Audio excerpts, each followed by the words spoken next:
So, ayan guys, yung ulam natin ngayon. Igigisa ko muna tong ground beef. Ayan, alam niyo kung bakit may ground beef ito. Kasi, ayan, pagkatapos niyan, lalagay na natin yung luya, bawang, at saka sibuyas. So, ganyan ako magluto guys ng ground beef. So, inuuna ko muna yung ground beef na lutuin. Tapos, pag okay na, wala nang dugo, igigisa ko na siya sa luya, sibuyas, at saka bawang. So, ayan na. Dahil lang natin yan siya So, yan. Ground beef yan. Tapos, ito yung natin, yung pako. Kung kumakain ba kayo nito, pako guys. Sinugasan ko na yan ng 3 beses. Tapos, sinimay ko na siya. Tapos, ito yung pang-4 na hugas din. Iniisa-isa ko siya himayin kasi minsan mayroon siyang, alam mo yun, yung bug. Like, insekto. So, ayun. So, ayan. Tapos yun guys, ilalagay na natin itong pako. So, ayan. Pwede na siya ilagay. Ilagyan ko na din yan siya ng paminta. So, ilagay na natin to. So, ilapit natin. So, mayroon na tayong kanin. Ayan. So, ayan. Isa-isahin na natin to ilagay. Malinis naman to kasi pang-4 na hugas na to. Ilalagay na natin dyan sa ground beef. Ayan.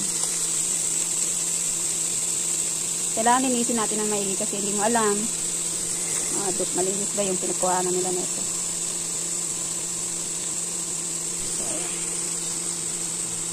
So, ayun kung nakikita niyo yung tubig niya malinis.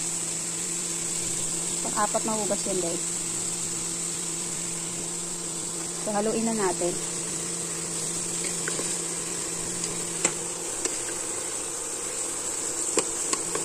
Haluin natin yung ground beef. Saka ako. Tapos, lagyan natin siya ng konting tubig. Ayan. Tapos, lagyan na natin ng konting tubig. Wait lang, kuha tayo ng tubig. So, ayan na yung tubig, guys. So, lagyan natin siya konting tubig. Nag-blur siya. So, ayan. Para may konting sabaw. So, ayan. Okay na yan siya. Okay na yung sabaw niya konti lang. Para maluto lang yung ating pako. Tapos, takpan muna natin.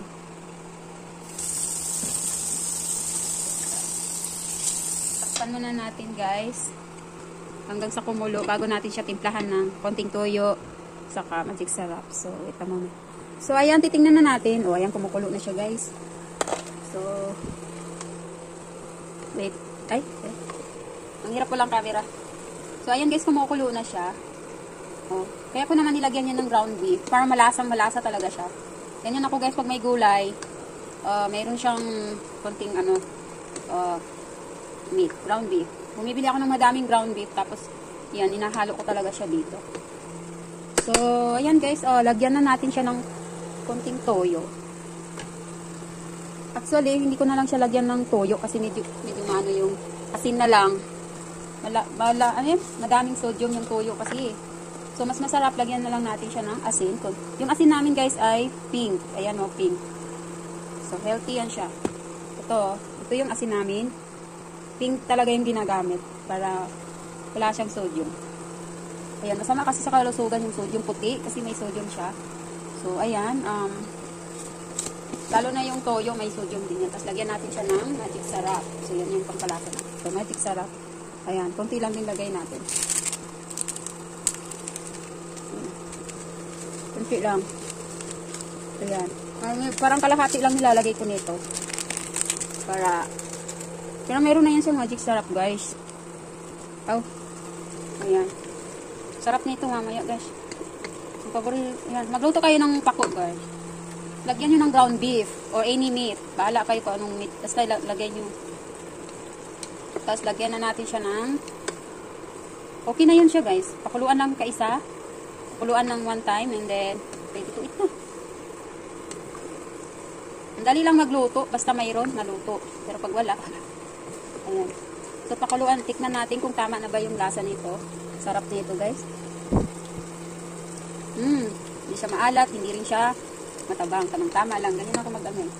So ayan, guys, pakuluan lang natin kunti, mga 10 second or 30 second. Kasi medyo ano pa yung pako natin.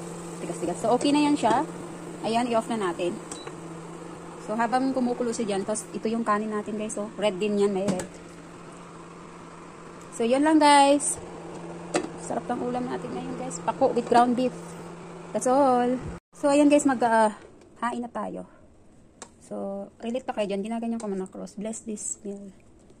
Ayan. So, kain na tayo guys. Kumain na din kayo. Medyo late lang yung lunch namin eh. Kasi madami akong ginagawa kanina. Ayan. Bala maraming kain basta yung kanin ay hindi tas ito naman. I-off na natin. So, ayan.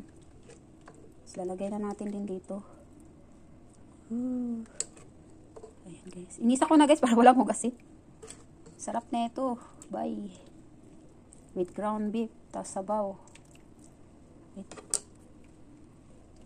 So, ayan. Kuha tayo ng sabaw. Lagay natin sa kanin. Ayan.